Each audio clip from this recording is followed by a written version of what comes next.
Hello everyone. So today we'll be talking about UPSC History Optional Paper 1 Topic 3. So this is Indus Valley Civilization, and this is the first part. If you have seen the number of questions which UPSC has asked from Indus Valley Civilization, you will realize that we have to study it in detail and we have to see the previous year questions as well. And we'll see that. And once what I have also realized when I was going through the questions, so you can solve 4 5 questions at once. That means if you know the fodder of a particular area, 4 5 questions can be done at once. So we'll do that as well. So if you see the UPSC syllabus again, origin of IVC, this part is neglected, very much neglected. We generally talk about the characteristics, means upper town, lower town, citadel. It is located in western part, date, extent. We focus on those areas, but very few people know about the origin. What is the origin theory? How did they came about? From where these guys came? What was happening? Because before we discovered IVC, our urbanization period started from like 600 BC. But because of the discovery of this Indus Valley civilization, we or our civilization was extended by 200 years or 2000 years rather, the urban civilization we are talking about. So what is the origin theory? There are three theories related to origin. We'll be talking about that today. So that is the major focal area for this particular topic, means today's discussion. Date, extent. This is the syllabus which is there in UPSC. Origin, date, extent, characteristics, decline, survival and significance, art and architecture. We focus more here, but you have to focus on all the parts. These are small parts. Origin is important part, neglected part, so we will cover that. And then we'll cover the questions. So many UPSC questions we have to do. I will also include the UPSC prelims question, the means history optional questions, as well as UPSC prelims questions, sir and ma'am.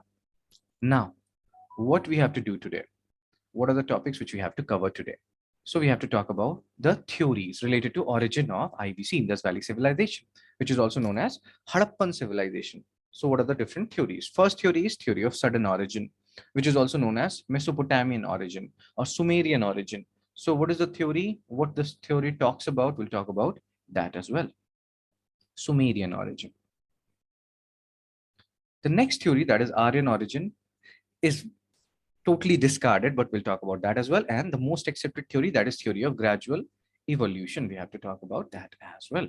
In between, there will be certain terms like immigrant, Indian subcontinent. UPSC 2021, they have asked this question on Indian subcontinent. So that will, and I have also made a video on that. In GS paper 1, I have made a solution video on GS paper 1, UPSC mains 2021, the questions asked. So there you can go and see this Indian subcontinent answer as well. We'll have a look at that as well. But let's start. So the origin part, if you talk about the origin part, first of all, what is the date and extent? So based on various study, radiocarbon dating, and Upinder Singh ma'am's book, so many sources, what they are saying is 3300 to 2600 BCE. That is the early Harappan phase. That means at that time, mostly rural economies were there. Urbanization was very nascent, if there was any. Then 2600 to 1900 BCE, that is a mature Harappan phase. Which Harappan phase? Mature Harappan phase.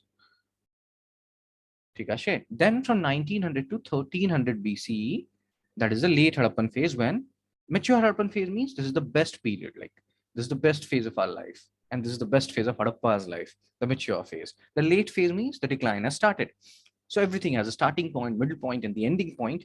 So early phase was the starting point, mature phase was the middle point, which was actually the best part of Harappan culture. And then the late phase was the declining phase. But this is according to various sources. But what you have to realize is by 1700 BC almost, most of the significant Harappan cities have shown considerable degree of decline. So now let's start talking about all these things. So this is the date line. Then more than 1400 Harappan settlements have been discovered. How much? More than 1400. So, and if you see this, they're generally concentrated in the western part of India and major part of Pakistan. And they are covering this whole area which you're seeing here. They're covering around 1.3 million square kilometer, if not more. And we are consistently discovering more and more Harappan sites. So 1.3 million square kilometers around. Always play safe. Don't write exact number, write around. Now around is giving you a leeway. It can even be 1.2. It can even be 1.45. So now origin is a matter of historical debate. So we are talking about the origin part. this is a matter of historical debate. And why it is a matter of historical debate? Because most of the evidences which we are getting it from for the mature phase, 2600 to 1900 BC. And we have very little information about the, or very limited evidences about the early phase. So that's why, since we have limited evidences about the early phase, when agriculture was a predominant occupation or ruralization was a predominant attribute of the civilization, so this limited evidence of the early phase has been interpreted differently by different scholars, and hence there are different theories. So let's talk about the first theory, theory of sudden origin. So what this theory is saying, this is also known as Mesopotamian origin or Sumerian origin. So if you know, there was a civilization which was from 4500 to 1900 BC that was known as Sumerian civilization in southern Iraq. Let me show you something. So if you see this here, Sumer civilization, it was a contemporary. In fact, it was even an earlier civilization. It developed earlier compared to Harappa.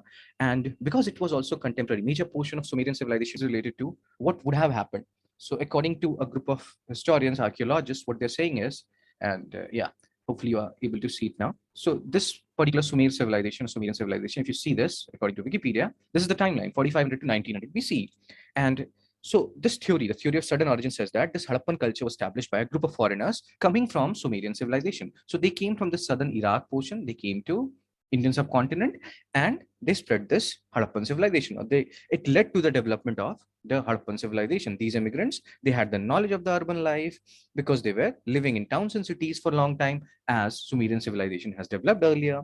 So this knowledge was used by them to establish towns and cities. So now here there are two terms, immigrants. This one is one term, and then immigrant. So let's say you're exiting from India, then you are an immigrant of India. Let's say I'm saying I am immigrating from India and I'm immigrating to US. So when you're saying I'm immigrating from India, so that means you're exiting from India. And when you're saying you're immigrating into US, you're entering into US. So this immigrant means you're entering into another country, immigrant with I. And immigrant with E means you're exiting one country. So to remember this part.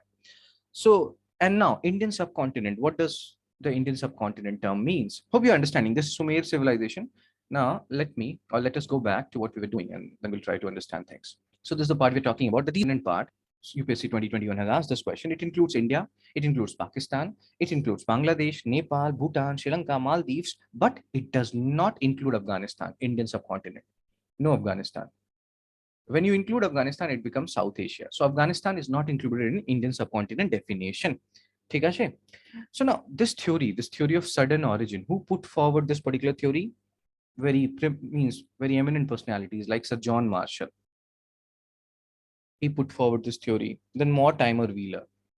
These guys, you will hear about them a lot. If you're reading history optional seriously, you will hear about these guys a lot. Mortimer Wheeler, Gordon Child. We have talked about Gordon Child when we were talking about Neolithic revolution.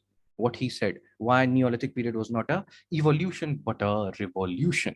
Gordon Child. So these guys, they believe, why they gave this theory. They were like, no man, this urbanization happened very rapidly. And this can happen only when the makers had prior knowledge of urban life. So that was their theory. So that's what they believe. That's why it is known as theory of sudden origin. Now, what are the supporting evidences? What they said to support this particular thing? So we're talking about theory of sudden origin, and we have talked about this particular part, that IVC established by a group of foreigners coming from Sumerian civilization, put forward by these guys. Now, what are the supporting evidences given by them? So they are saying that both these civilizations, they are urban.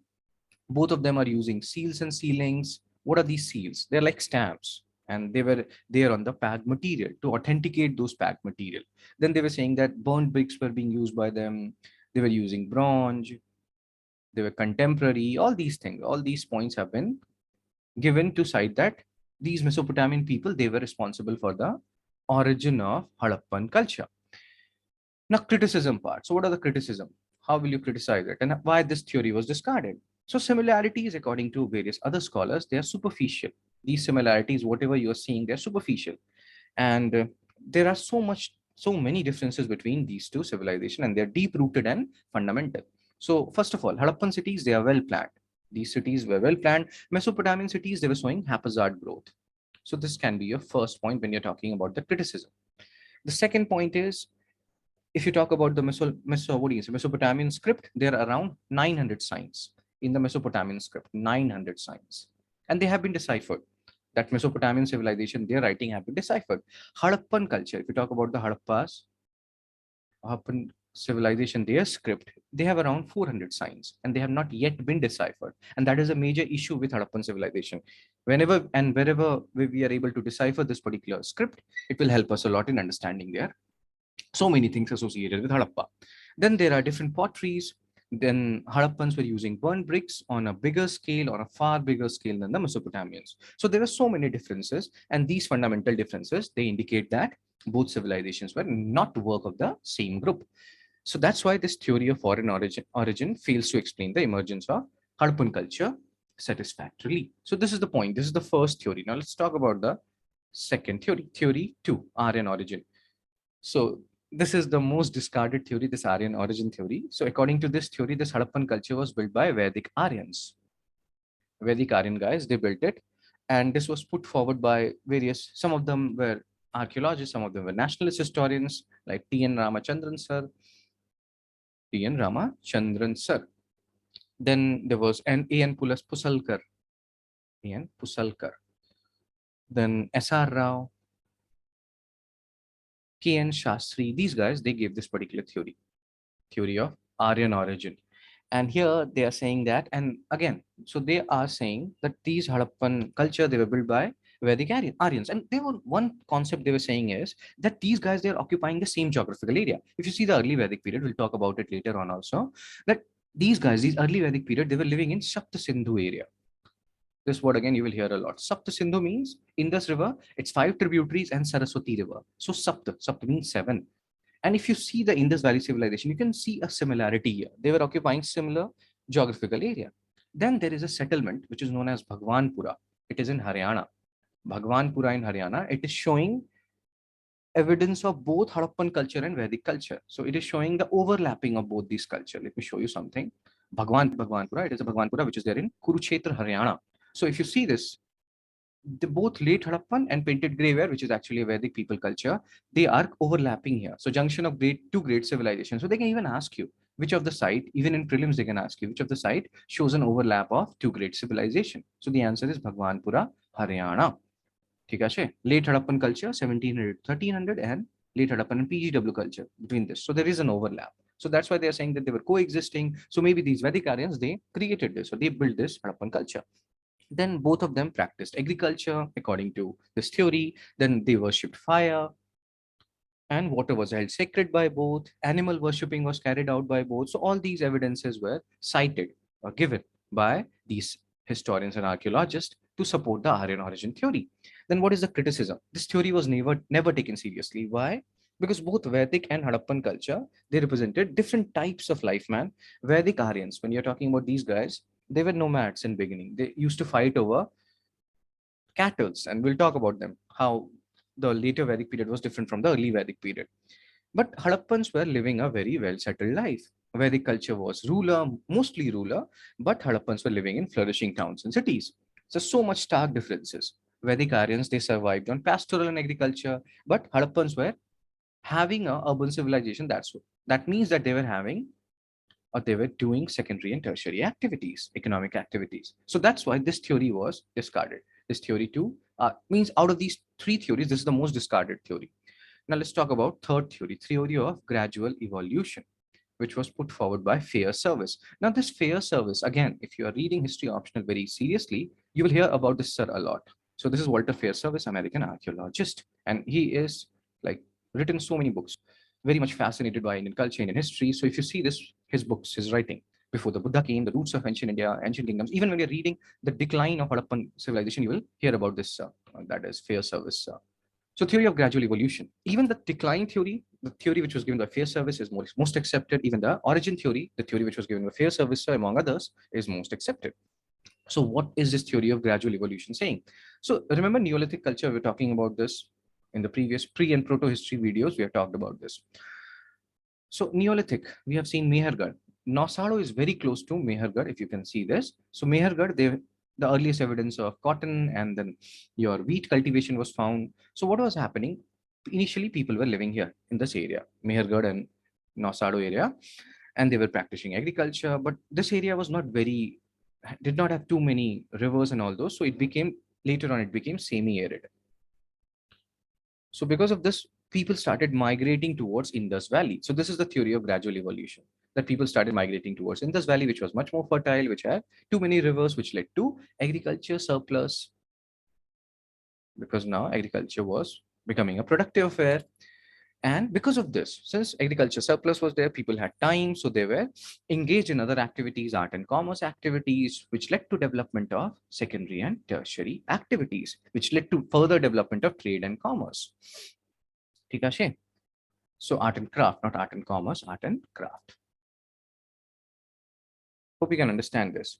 And because of all these trade and commerce, by 2600 to 2800 BC, urban centers emerged, which led to the development of Indus Valley civilization. And from this period onwards also, you are seeing witness of, or you're hearing word like Meluhha a lot. Meluhha, Meluhha, Meluhha. And what is Meluhha? So right now also there is discussion on this term. What does Meluhha actually means? But Sumerian people, it is believed that they were generally associating IVC with the Meluhha name. So this is the third theory. This is the most accepted theory given by Fair Service and Gosher, among others. I hope you understand this. So we'll keep this video up until this only. And in the next part, we'll solve many questions, mains questions on, or UPSC history optional questions on IVC. And by doing those questions, we'll learn so much more about Indus Valley civilization. In between, I will also include some prelims question, which has been asked by UPSC earlier. Take care, be blessed. Bye-bye.